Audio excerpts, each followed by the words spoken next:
नमस्कार, आप सभी का स्वागत करता हूं अपने YouTube चैनल सुरेंद्र सिंह बोरा में। साथियों, जैसा कि आप सभी लोग जानते हैं, 11 अगस्त 2023 को माननीय सुप्रीम कोर्ट के जजमेंट के बाद बीएड प्राथमिक शिक्षक भर्ती से बाहर हो चुका है। इसके बाद जो पूर्व की कुछ भर्तियां रुकी हुई थी, जिन पर स्टे था, उन भर्तियों में अभी काउंसलिंग प्रक्रिया शुरू हुई थी। तो यहाँ पर कुछ नए रिक्रूटमेंट भी आए थे, जिसमें कुछ बीएड योग्यताधारी जो जेबीटी या बीटीसी के समान योग्यता रखते हैं, उनको प्राथमिक शिक्षक भर्ती में नज़रअंदाज किया जा रहा था। तो उन लोगों ने भी अपनी अभ्यर्थन को जताने के लिए, यानी कि केवल यानी कि वो लोग भी एप्लीकेबल हैं, वो लोग भी योग्य हैं, अपनी योग्यता को दर्शाने के लिए माननीय हाईकोर्ट की शरण ली थी और हाईकोर्ट में अपने पक्ष को रखने का निरंतर उनके तरफ से प्रयास किया जा रहा था। तो आज कुछ हद तक यहाँ पर बीएड ब्रिज कोर्स को सफलता भी मिली हुई है। जैसा कि मैं पूर्व में भी चाह रहा था कि हिमाचल प्रदेश में जो जेबीटी टेट वाली जो रिक्रूटमेंट आई है, उसकी काउंसलिंग प्रोसेस शुरू हुई थी। पूर्व में जो माननीय हिमाचल हाईकोर्ट में सुनवाई हुई थी, उसमें subject to outcome on this case रख दिया था, ऑन दिस केस डिसीजन रख दिया था। अब पुनः जो है कि 12 तारीख को इस केस में सुनवाई हुई। तो सबसे पहले आपको बता देता हूं, Champa Devi versus the state of Himachal, case number है CWP नंबर 9443/2023। उसके अलावा CWP 9032/2023, यानी कि रूपाली शर्मा वाला ये केस है। बहुत सारे लोग जानते हैं कि रूपाली शर्मा जो है Himachal Pradesh BEd bridge course को लीड करती हैं। लेकिन बीएड ब्रिज कोर्स को आज यहाँ पर सफलता क्या मिली है, जैसा कि आप लोगों ने देखा होगा कि पिटिशनर के एडवोकेट सुनीत गोयल जी, मिस्टर विश्वास जी और स्टेट की तरफ से जो पुष्पिंदर जायसवाल जी उपस्थित थे। तो ये काफ़ी लंबी चौड़ी बहस होने के बाद जो है कि माननीय जजेज जो है कि इस नतीजे पर पहुंचे कि आखिर इसमें होना क्या है, डिपार्टमेंट को देखना पड़ेगा। और डिपार्टमेंट के वकीलों से भी तर्क वितर्क किए गए हैं। बहुत सारी चीज़ें इसमें स्पष्ट रूप से ब्रिज कोर्स के फेवर में आती हुई नज़र आ रही हैं कि डिपार्टमेंट के एडवोकेट भी थे, वहाँ पर स्टेट के एडवोकेट भी थे। तो कुल मिलाकर के जो आर्गूमेंट रहा वो बहुत अच्छा रहा और डिपार्टमेंट को स्पष्ट रूप से कोर्ट की तरफ से निर्देश हैं कि डिपार्टमेंट इस चीज़ को अच्छी तरीके से देखे, यानी कि संज्ञान लें, कंसर्न करें कि आखिर ये है क्या चीज़, कि ये जेबीटी के समान योग्यता है या नहीं है। कुल मिलाकर के जो अभी तक जो केस का डायरेक्शन है, सब्जेक्ट टू आउटकम तो है ही है। तो अब यहाँ पर एक जो हम सबसे महत्वपूर्ण चीज़ चाह रहे थे कि जेबीटी वाले जो हैं कि ब्रिज कोर्स में पलटवार करें। तो आज जो है कि कल हमने जेबीटी के जो आधिकारिक पेज है फेसबुक का, उस पेज में जेबीटी का पलटवार सुप्रीम कोर्ट जाने की बात कर रहे हैं। तो निश्चित रूप से हम चाहते थे कि ये लोग सुप्रीम कोर्ट जाएं और जो कि बीएड ब्रिज कोर्स के अगेंस्ट जब कोई पार्टी सुप्रीम कोर्ट में जाएगी, तभी जो है कि ब्रिज कोर्स का हक बाहर निकलेगा।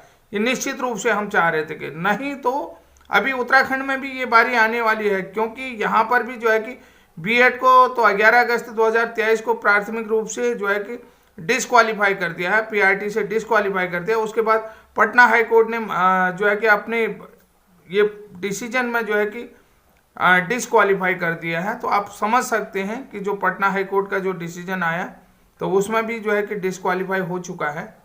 तो साथियों, यहाँ पर अब बीएड की एलिजिबिलिटी पीआरटी में लगभग खत्म हो जाती। अब वही बीएड वाले योग्य हैं जो जेबीटी या बीटीसी के डीएलएड के समान योग्यता रखते हैं, जिनकी क्वालिफिकेशन एनसीटी के अधिसूचना, यानी कि एनसीटी के नोटिफिकेशन 2010 के अकॉर्डिंग है। 2010 के अकॉर्डिंग जिनके क्वालिफिकेशन क्राइटेरिया कंप्लीट होगा, वो लोग योग्य होंगे। और निश्चित रूप से हम लोग यही प्रेयर कर रहे थे कोर्ट से भी लगातार कि हम लोगों की जो क्वालिफिकेशन क्राइटेरिया है एनसीटी के नोटिफिकेशन 2010 के अकॉर्डिंग है, और जो मिनिमम क्वालिफिकेशन क्राइटेरिया एनसीटी द्वारा तय किया गया है वो एनसीटी के क्वालिफिकेशन क्राइटेरिया के अकॉर्डिंग हमारी जो क्वालिफिकेशन है वो फुलफिल है। तो साथियों, सबसे बड़ी चीज़ माननीय सुप्रीम कोर्ट ने एक चीज़ और कही है कि एनसीटी के पास पावर है, बाकी कोर्ट भी इस मामले में कुछ नहीं कर सकता।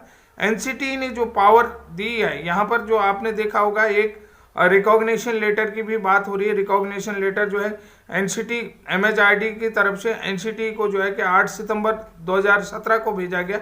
उसके बाद 22 सितंबर 2017 को एनसीटी ने अपना रिकॉग्निशन लेटर निकाला। तो उस रिकॉग्निशन लेटर के संबंध में जो एमएचआरडी का पत्र आया है वो किस फेवर में आया है और किस संबंध में आया है, इन सारे पेपरों की आपको छाया प्रति जरूर लेनी पड़ेगी।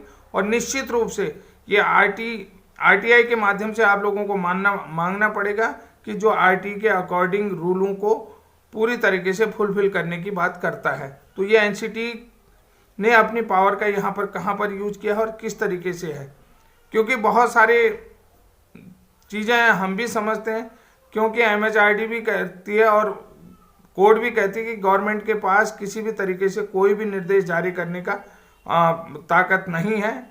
और अमेंडमेंट ऑलरेडी जो है कि संसद में बिल पास हुआ, बिल पास करने के बाद ही जो भी अमेंडमेंट आए हैं वो अमेंडमेंट प्रकाशित क्यों नहीं हुए, पब्लिश्ड क्यों नहीं हुए, ये सारी चीज़ें आप लोगों को समझना होगा और अपने अधिकारों के लिए आगे आना होगा।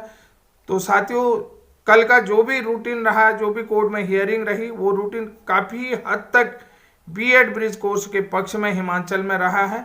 और 26 तारीख को उत्तराखंड हाईकोर्ट में भी बीएड ब्रिज कोर्स की सुनवाई है। और आज जो है कि उत्तराखंड पीआरटी भर्ती के जो बचे हुए पदों में रिकाउंसलिंग के संबंध में मीटिंग, विभागीय मीटिंग है।